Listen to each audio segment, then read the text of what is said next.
हाँ जी, अस्सलाम वालेकुम स्टूडेंट्स। सलाम वालेकुम सर, कैसे हैं? वालेकुम सलाम। अल्हम्दुलिल्लाह फाइन। मेरी वॉइस क्लियर आ रही है भाई सबको? चलो गुड।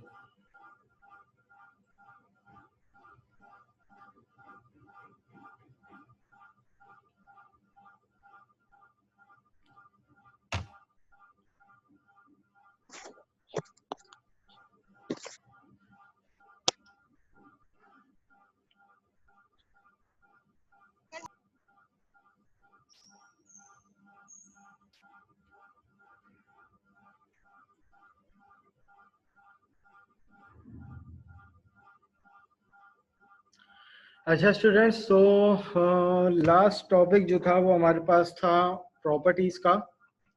और अब जो हमारे पास लैब नंबर 10 का जो टॉपिक आता है वो क्या आता है, वो इनहेरिटेंस है। सही है। तो क्लास में ऑब्वियसली पढ़ लिया होगा तुम लोगों ने इनहेरिटेंस। कोई आइडिया है तो भाई बता दो, शेयर कर लो।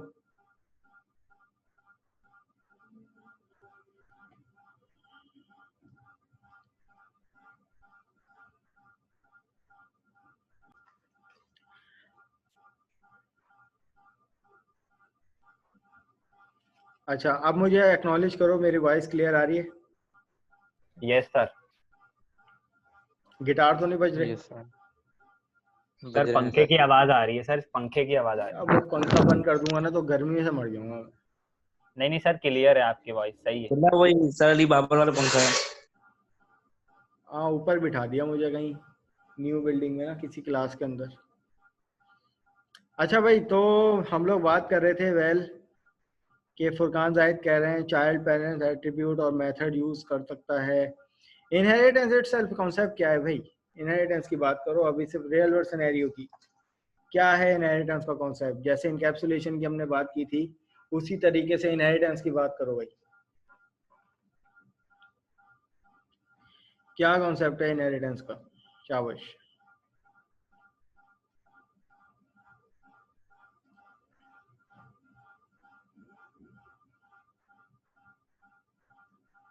इनहेरिटेंस के बारे में कहा जाता है कि भाई इनहेरिटेंस जो है वो हमें कोड रीयूजिबिलिटी का कॉन्सेप्ट देता है। तो कोड रीयूजिबिलिटी पे तो बाद में आएंगे ना कि भाई कैसे कोड रीयूजिबिलिटी है।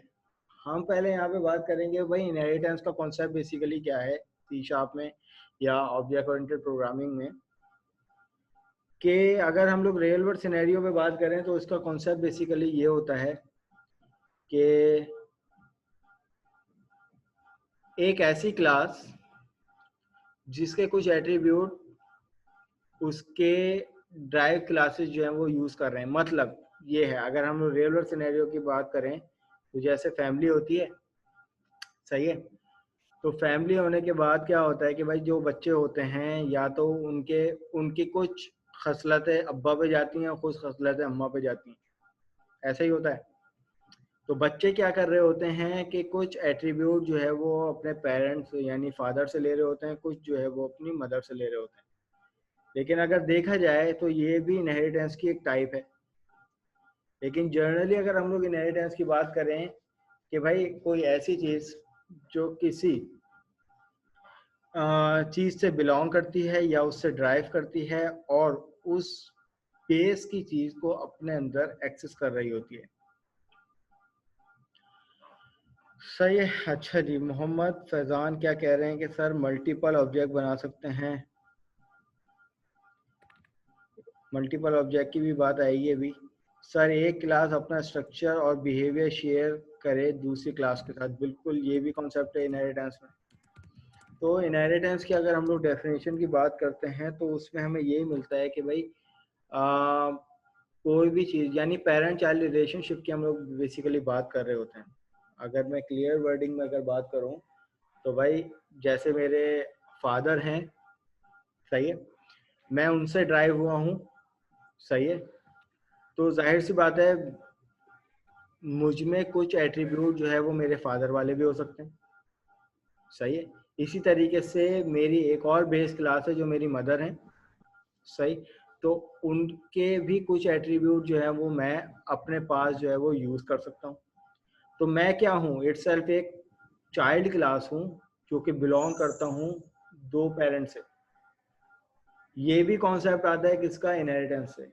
लेकिन अगर हम लोग सिंगल टू क्लासेस की बात करें तो उसमें भी यही हमें चीज मिलती है कि भाई एक ऐसी क्लास जिसके अंदर कुछ एट्रीब्यूट ऐसे हों कि जो तमाम क्लासेस के अंदर सेम हो, और जो चाइल्ड क्लासेस होती हैं वो अपने पास उन एट्रीब्यूट को क्या करें, यूज करें मैनी प्लेसेस।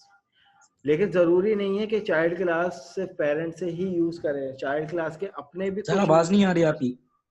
चाइल्ड क्लास के जरूरी नहीं है कि वो पेरेंट से ही यूज करे, चाइल्ड क्लास के अपने भी कुछ यूनिक फीचर होंगे। जरूरी नहीं है कि आप लोगों के पास आपके फादर या मदर से जो एट्रीब्यूट आ रहे हैं बस वही हो, नहीं, आपकी अपनी सेल्फ नेचर भी कुछ होगी, सेल्फ एट्रीब्यूट भी कुछ होंगे, सेल्फ प्रॉपर्टीज भी कुछ होंगी, या सेल्फ बिहेवियर भी कुछ होगा जो आपका यूनिक होगा अपने पेरेंट्स से। लेकिन ऐसा भी मुमकिन है कि भाई ज़रूरी है कि आप अपने पेरेंट्स से कुछ ना कुछ यूज़ करें। तो ये कॉन्सेप्ट है बेसिकली रियल वर्ल्ड सिनेरियो में कि भाई इनहेरिटेंस का। इनहेरिटेंस इन शॉर्ट वर्ड ये कि एक चीज़ से दूसरी चीज़ का बनना। सही है। तो नॉर्मली हम लोग इसको पेरेंट चाइल्ड रिलेशनशिप से मिसाल लेते हैं। अब अगर हम लोग ऑब्जेक्ट ओरिएंटेड प्रोग्रामिंग के पर्सपेक्टिव से आ जाएं तो वहाँ पे कहानी ये है कि भाई एक ऐसी क्लास जो कि पेरेंट क्लास हो और भले से 2-3 क्लासेस हों जो उसी की चाइल्ड क्लासेस हो, लेकिन ये पेरेंट और चाइल्ड हमें कैसे पता चलेगा कि भाई ये क्लास पेरेंट है ये क्लास चाइल्ड है? कुछ आइडिया है इसके बारे में?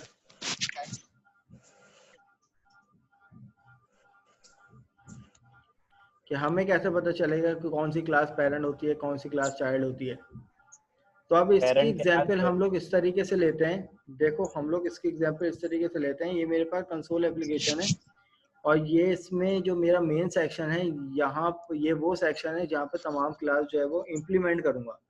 लेकिन क्लास को मैं स्ट्रक्चर कर लेता हूँ, अपने सॉल्यूशन में जाकर ऐड करवा लेता हूँ एक फोल्डर, और उस फोल्डर में जो है वो अपनी क्लासेस को सेपरेटली डिफाइन करूँगा।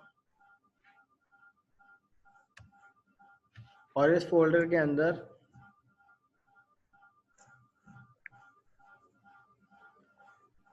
एक और फोल्डर क्रिएट कर लेता हूँ। एक एग्जांपल लेते हैं, इन्वेंटरी। सही है। अब इस इन्वेंटरी के अंदर हम लोग कुछ अपनी क्लासेस जो है वो सेपरेटली डिफाइन करेंगे। मैं यहाँ पर एक क्लास ऐड करवाने जा रहा हूँ और इस क्लास को नाम मैं दे देता हूँ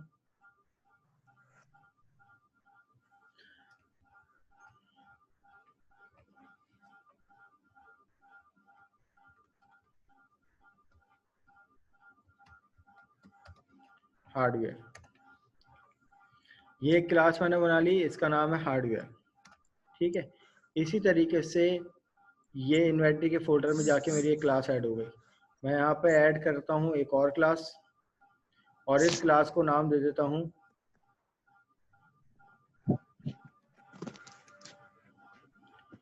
जी। इन्वेंटरी का फोल्डर कैसे क्रिएट किया, कॉम में ही राइट क्लिक करके ऐड करवा दिया न्यू फोल्डर, और उसी फोल्डर के अंदर जो है वो एक क्लास बना लिया। अब मैं यहाँ पर दूसरी क्लास बनाने जा रहा हूँ जिसको मैं यहाँ पर नाम दे देता हूँ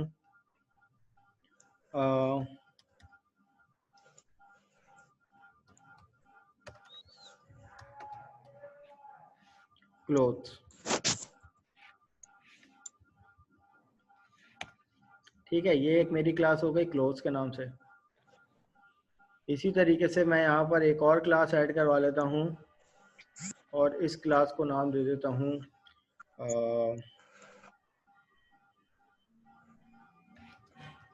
फूड। अब यहाँ पर देखो मेरे पास 3 सेपरेट क्लासेस हैं। इस क्लास को मैंने यहाँ सेपरेट कर दिया, इस क्लास को मैंने यहाँ सेपरेट कर दिया, और ये एक अलग से क्लास है जो मेरी मेन क्लास है।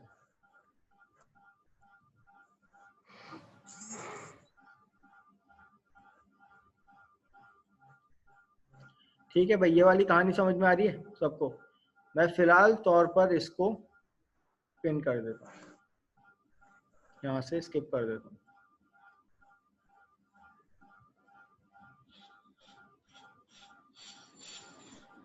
और हम बात करते हैं इनकी।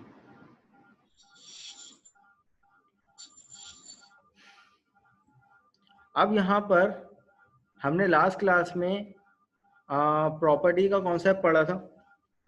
प्रॉपर्टी का कॉन्सेप्ट क्या था कि भाई प्रॉपर्टी इज लाइक एट्रीब्यूट, हम एट्रीब्यूट के तौर पर भी यूज कर सकते हैं। तो मैं यहाँ पे कुछ प्रॉपर्टी सेट कर देता हूँ, हर प्रोडक्ट की कोई ना कोई प्रॉपर्टी होगी। तो यहाँ पर मैंने इस प्रॉपर्टी का नाम कर दिया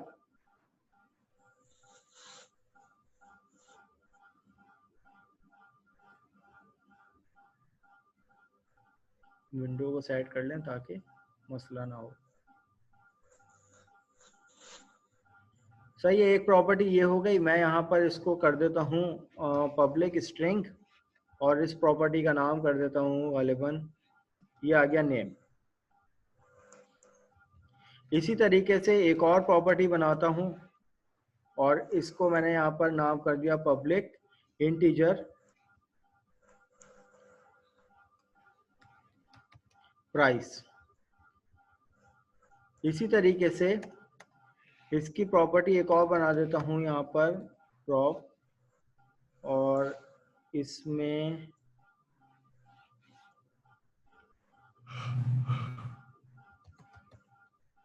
इसकी टाइप ले लेता हूँ डेट टाइम। सही। इसी तरीके से मैं इन्हीं प्रॉपर्टी को यहाँ से कॉपी कर लेता हूँ और इधर पेस्ट कर देता हूँ।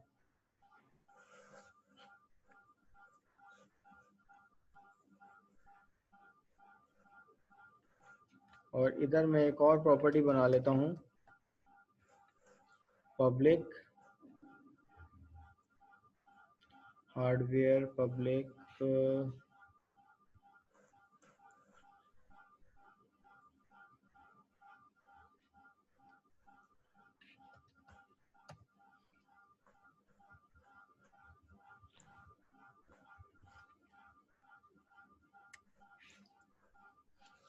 इधर क्या नाम दे भाई इसकी, हार्डवेयर की कोई और यूनिक वो बनाओ, प्रॉपर्टी क्या हो सकती है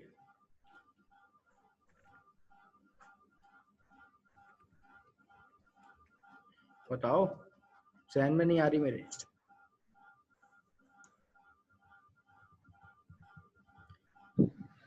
टचेबल क्या प्रॉपर्टी हुई यार, तो सही सी प्रॉपर्टी बताओ।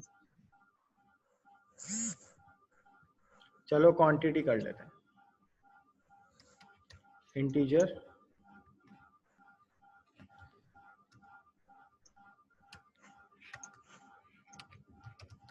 क्वांटिटी। इसी तरीके से मैं यहाँ से इसी को कॉपी कर लेता हूँ और यहाँ पर इसकी अपनी प्रॉपर्टी बना लेते हैं क्लोज की, और इसकी तीसरी प्रॉपर्टी का नाम गालिबन हम लोग कर देते हैं प्रॉप टैप टैप, और ये आ जाएगा पब्लिक इंटीजर, इसका कर देते हैं साइज।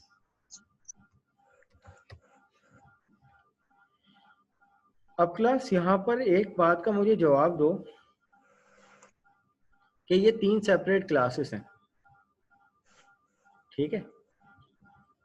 तो कोई ऐसी प्रॉपर्टी जो तीनों में कॉमन हो, कुछ नजर आ रही है? कौन सी है?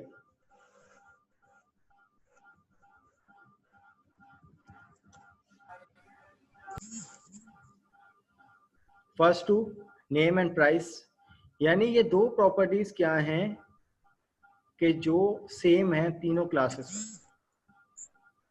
क्लास एक चीज मैं आप लोगों को कहना चाहूंगा, किसी भी सॉफ्टवेयर डेवलपमेंट में सबसे पेनफुल प्रोसेस होता है मेंटेनेंस का, कि अगर इन केस कोई सिस्टम एक दफा बन गया और उसके बाद आपने उसमें कोई अपडेशन करनी है, अगर आपका system object oriented programming pattern पे नहीं बना हुआ, तो वो प्रोसेस आपका बहुत पेनफुल इस सेंस में हो सकता है कि आपको एक चेंजेस, अगर कोई मॉड्यूल है और वो 10 जगह यूज हो रहा है, उस मॉड्यूल में अगर कोई चेंजेस आ रही हैं तो वो 10 जगह चेंजेस आएंगी।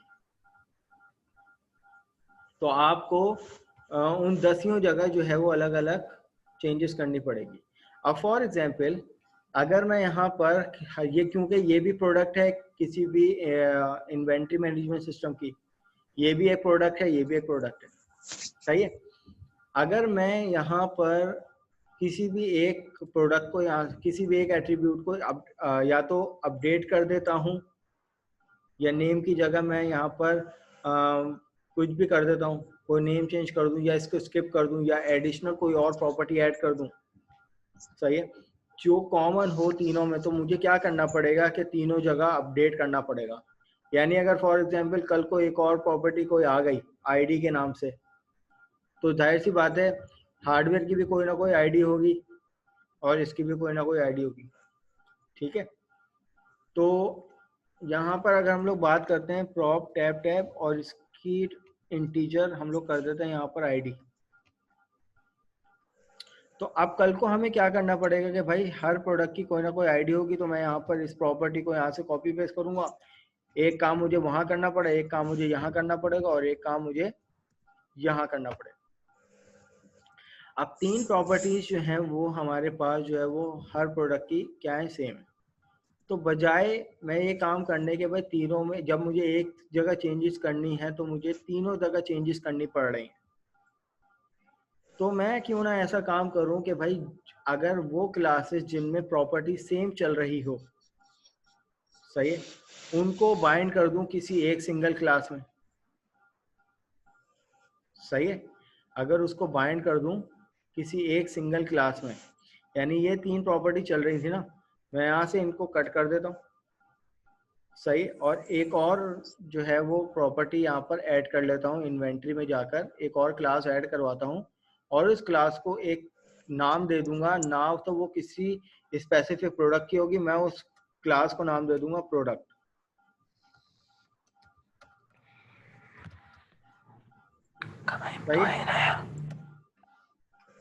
भाई ये ऊट पटांग हरकतें नहीं करो, अपने माइक बंद कर दिया करो।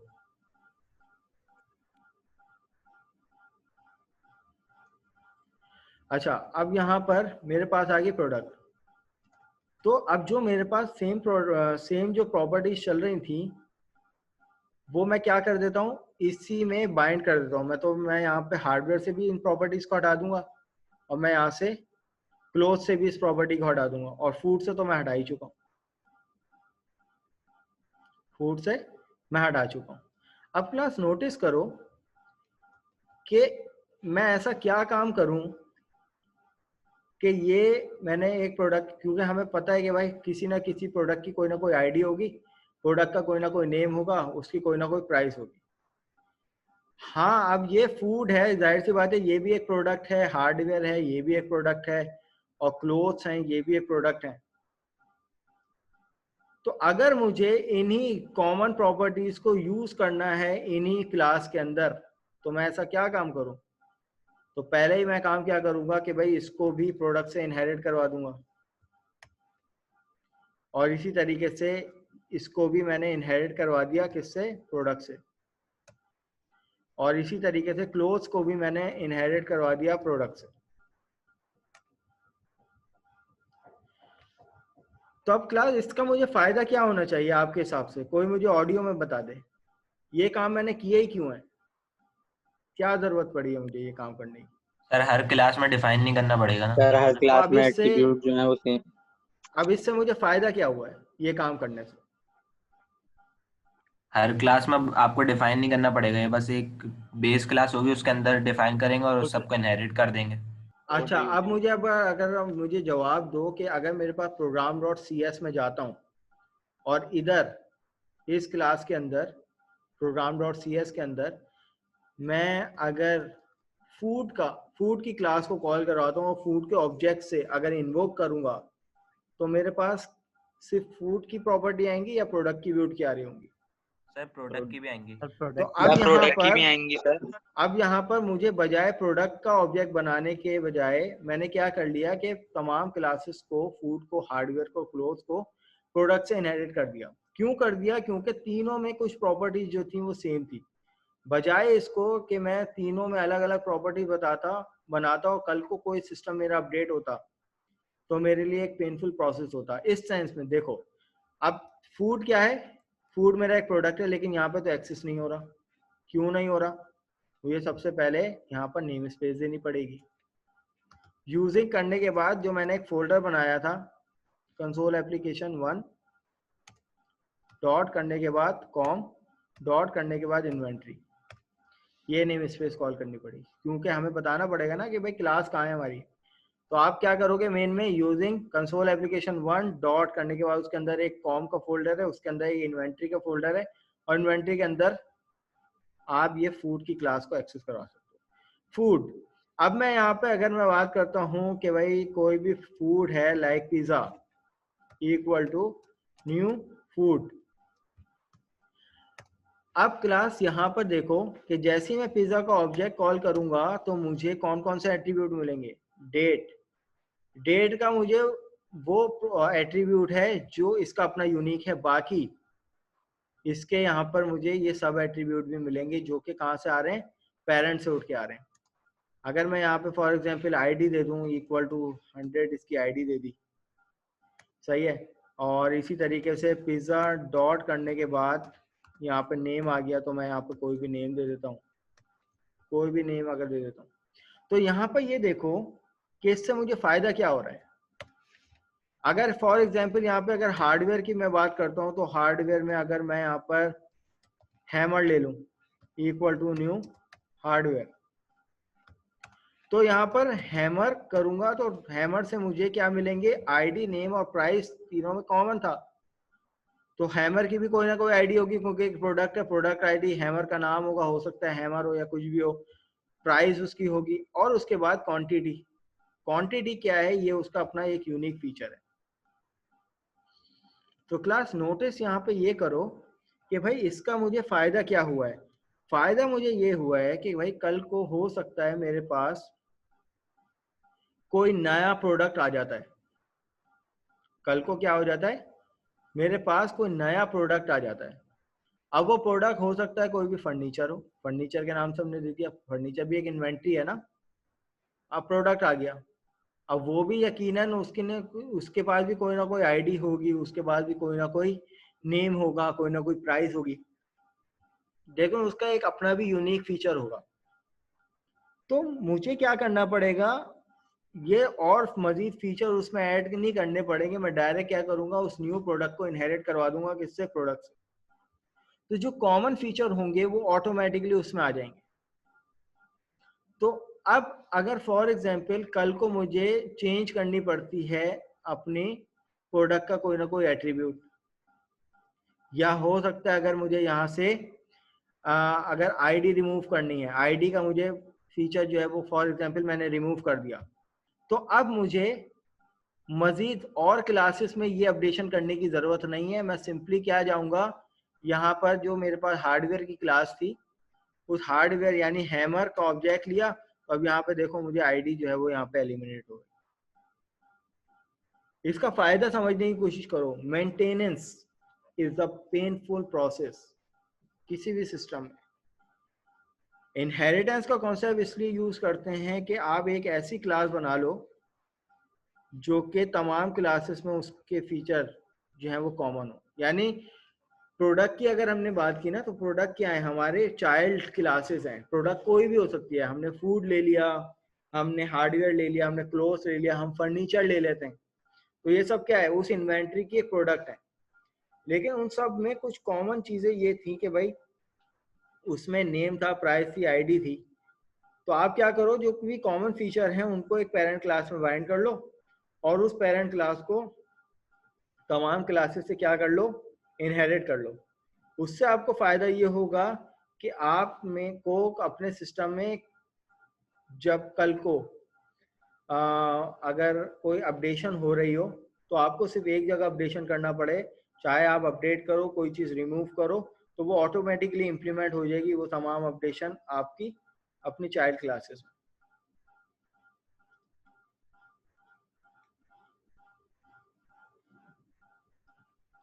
अच्छा, अनस सब्जवारी कह रहे हैं कि भाई फूड वाली को बेस बना लेंगे, बाकी दो को इससे इनहेरिट कर देंगे। हमने प्रोडक्ट बना ली ना, प्रोडक्ट तो कोई भी हो सकती है, तो फूड इटसेल्फ एक चाइल्ड है ना, फूड इटसेल्फ एक चाइल्ड है। तो भाई यहां तक कि मुझे एक्नॉलेज करो, कोई कंफ्यूजन है तो भाई पूछ लो।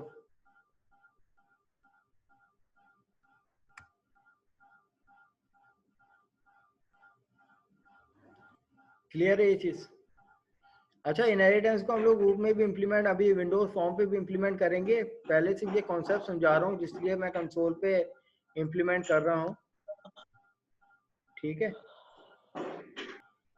तो अब हमारे पास ये कहानी आ गई कि हमने भाई क्या कर लिया कि ये जो आईडी की जो कॉमन प्रॉपर्टी थी उनको एक मेथड में बाइंड कर लिया, वो सॉरी एक क्लास में बाइंड कर लिया, और उसी क्लास को तमाम चाइल्ड क्लास से क्या कर लिया, इनहेरिट कर लिया। ये फूड हो गई, हार्डवेयर हो गई, उसी तरीके से एक और क्लास थी जो हमारे पास क्लोथ की थी, ये आ गई क्लोथ। चाइल्ड क्लासेस के अपने भी कुछ यूनिक फीचर होंगे, देन उसके बाद कॉमन फीचर जो है वो हम लोग पेरेंट क्लास में बाइंड करेंगे। अब क्लास ये नोटिस करो, ये किस टाइप की इनहेरिटेंस आप लोगों को समझ में आ रही है? ये जो इनहेरिटेंस है ये किस टाइप की inheritance? Single inheritance. Single single inheritance. Single जिसमें इनहेरिटेंस मल्टीपल क्या होती है? चाइल्ड हैं, वो सर इसमें मल्टीपल चाइल्ड हुए। मल्टीपल चाइल्ड हुए तो ये सिंगल इनहेरिटेंस है। सिंगल इनहेरिटेंस में नहीं तो ये सर, मैं होता है ना सिंगल कि एक इनहेरिटेंस पेरेंट होता है बोल रहा और हूँ। एक चाइल्ड होती है उसकी। हायरार्किकल। यस सर, मैं इसमें नहीं बोल रहा हूँ, ये तो अब्दुल्ला कह रहा हूँ। सही है, हिरार्किकल इनहेरिटेंस इस सेंस में है कि हिरार्की यहाँ पे बन रही है ना। हिरार्की का मतलब ये है कि अगर सिनेरियो में बात करें, अगर रियल वर्ल्ड सिनेरियो में, तो एक अब्बा के 5 बच्चे, सही है। मेरे अब्बा के 4 बच्चे हैं, 2 मेरी सिस्टर्स हैं, 2 मेरे भाई हैं, मुझे मिलाकर एक और भाई है।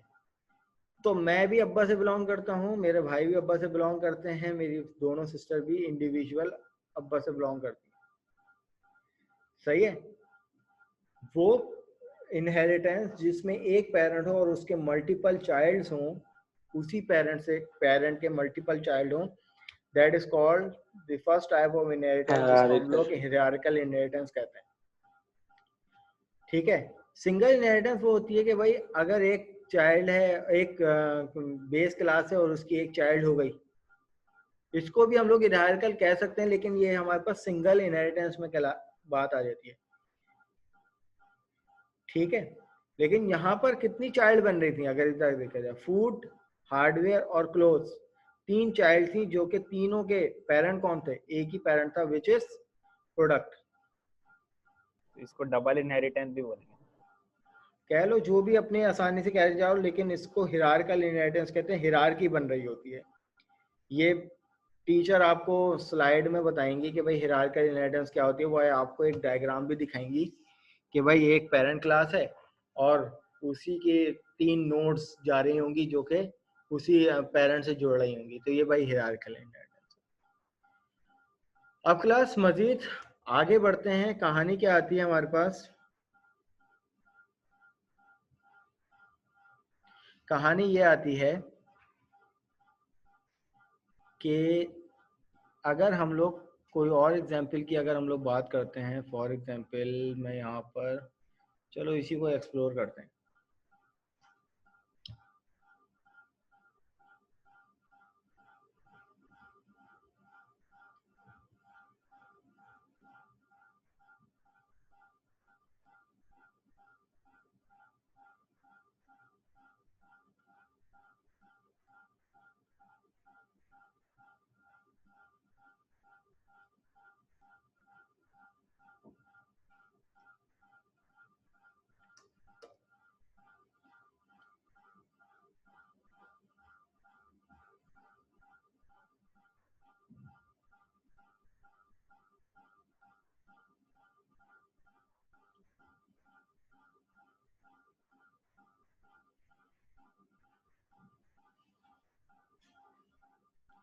अब अगर मैं यहाँ पर रखता हूँ इस क्लास को, प्रोडक्ट को, और यहाँ पर रखता हूँ मैं हार्डवेयर को।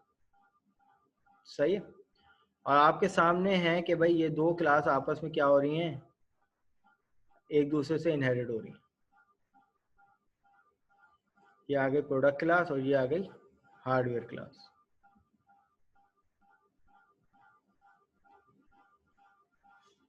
अब क्लास यहाँ पर अगर program.cs में आता हूँ और program.cs में आके मैंने जस्ट हार्डवेयर का ऑब्जेक्ट क्रिएट किया, हार्डवेयर का क्या किया, ऑब्जेक्ट क्रिएट किया। ऑब्जेक्ट क्रिएट करने के बाद आपको पता है कि भाई अगर फॉर एग्जांपल इधर मैं इसका एक कंस्ट्रक्टर बनाता हूँ और यहाँ पर कंसोल डॉट राइट लाइन लिखता हूँ, इसको कर देता हूँ प्रोडक्ट। इसी तरीके से हार्डवेयर में आता हूँ, हार्डवेयर में इसका कंस्ट्रक्टर बनाता हूँ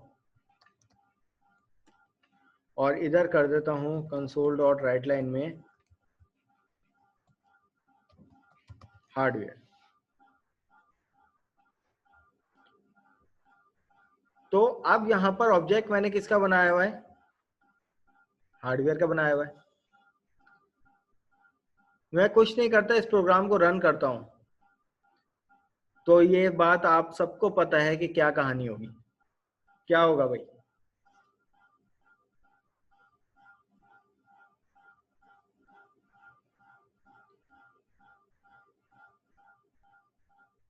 सर प्रिंट हो जाएगा ये। क्या तो प्रिंट होगा, प्रोडक्ट और हैमर, पहले प्रोडक्ट होगा फिर नीचे हैमर। क्यों प्रोडक्ट क्यों होगा, प्रोडक्ट का तो कोई ताल्लुक नहीं है, या है? सर इनहेरिट हुआ है ना, पहले तो इनहेरिटेंस वाला होता है, पहले इनहेरिट तो हुआ हुआ है। बेस क्लास कॉल होती है ना। सही है। तो अब यहाँ पर आप लोगों को ये बात पता है अल्हम्दुलिल्लाह कि भाई अगर एक क्लास अगर दूसरी क्लास से इनहेरिट है और अगर हम लोग चाइल्ड क्लास का ऑब्जेक्ट क्रिएट करते हैं तो चाइल्ड का कंस्ट्रक्टर कंपाइलर जो है सबसे पहले ये देखेगा कि क्या भाई ये वाली क्लास किसी और से इनहेरिट तो नहीं है। अगर वो इनहेरिट है तो वो डायरेक्ट सबसे पहले कहाँ चले जाएगा, उसके कंस्ट्रक्टर में चले जाएगा और उसके कंस्ट्रक्टर में जो भी कुछ होगा हिसाब किताब वो उसको प्रिंट करवा देगा। तो यहाँ पर अगर मैं रन टू कर्सर करता हूँ,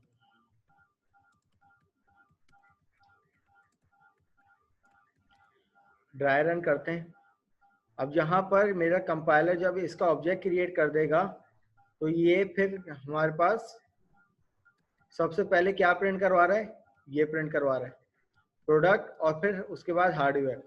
क्यों, यहाँ पर अगर मैं बात करता हूँ, इसको दोबारा से ड्राई रन करता हूँ और मैं यहाँ पर करता हूँ स्टेप इनटू।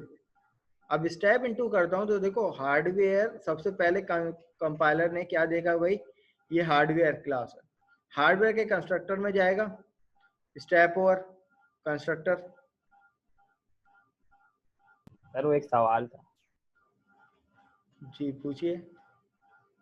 सर ये अगर पब्लिक हटा दें डिफॉल्ट कंस्ट्रक्टर से, सर फिर कैसे एक्टिव होगा ये उसमें ऑब्जेक्ट में? कंस्ट्रक्टर कभी भी ऐसा बनता ही नहीं है, या बनता है? बेहुदा सवाल पूछ रहे हो अब्दुल्ला तुम। प्राइवेट कर देना सर। प्राइवेट कर दूंगा तो उस क्लास का ऑब्जेक्ट ही कॉल नहीं होगा, अभी भी एरर। तो सर वो कैसे होगा? कैसे, क्या मतलब, वो क्लास ही एक्सेस, तुमने क्लास का कंस्ट्रक्टर प्राइवेट कर दिया इसका मतलब क्लास ही प्राइवेट है, वो मेन में इंप्लीमेंट ही नहीं होगी, कंस्ट्रक्टर उसका इंप्लीमेंट नहीं होगा। अगर उसके अंदर स्टैटिक फील्ड हैं हाँ तो वो क्लास के नाम से इंप्लीमेंट हो जाएंगी, लेकिन कंस्ट्रक्टर में आप कोई काम नहीं कर सकते। सही है सर, ओके। ये आ गया पब्लिक हार्डवेयर।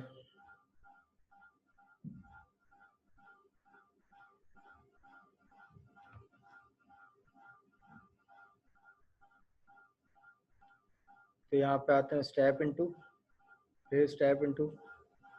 अब ये जब मैंने स्टेप इनटू किया, देखो इसने क्या किया कि हार्डवेयर पहले क्या आया, according to the given object सबसे पहले आया कि भाई ऑब्जेक्ट किसका बना हुआ है, हैमर पे, हैमर के कंस्ट्रक्टर के बाद चलेगा। फिर उसके बाद ये चेक करता है कि भाई आइदर क्या ये क्लास किसी और क्लास से इनहेरिट हो रही है या नहीं। इसको मिला इनहेरिटेंस, किसके साथ इनहेरिटेंस मिला, प्रोडक्ट, तो वो वापस कहाँ चले गया? सबसे पहले इसकी बॉडी पे नहीं आया, अभी ये इसके कंपाइलर को इसने रीड नहीं किया, वो कंस्ट्रक्टर को रीड नहीं किया, तो फिर ये जाएगा सबसे पहले प्रोडक्ट के पास, प्रोडक्ट के कंपाइलर वो कंस्ट्रक्टर को चलाएगा, कंस्ट्रक्टर को चला दिया तो सबसे पहले क्या प्रिंट हो गया हमारे पास? ये प्रिंट हो गया। फिर उसके बाद मजीद स्टेप ओवर करते हैं।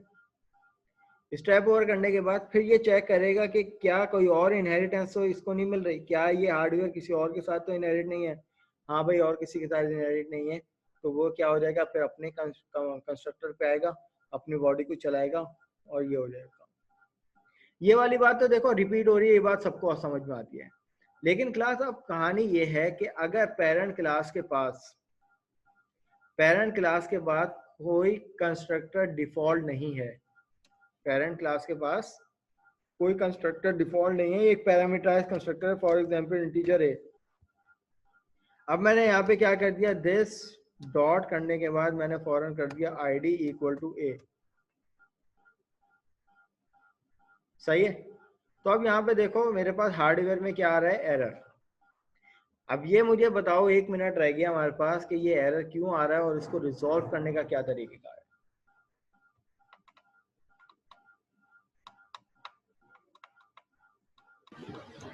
सर हार्डवेयर के कंस्ट्रक्टर में बेस क्लास लगा देंगे आप, और हार्डवेयर उसके के अंदर भी नहीं, तो पहले और तो उसके मुझे ये अंदर बताए भी ना कि ये एरर क्यों आ रहा है।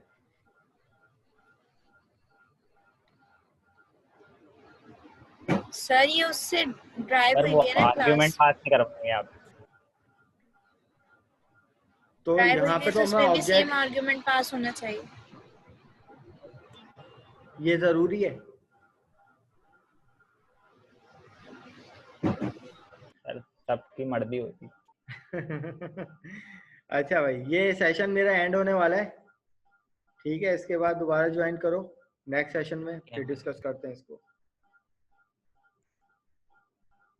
ये अभी एंड होने वाला है, वेट कर लो, देन उसके बाद फिर दोबारा ज्वाइन कर लेना।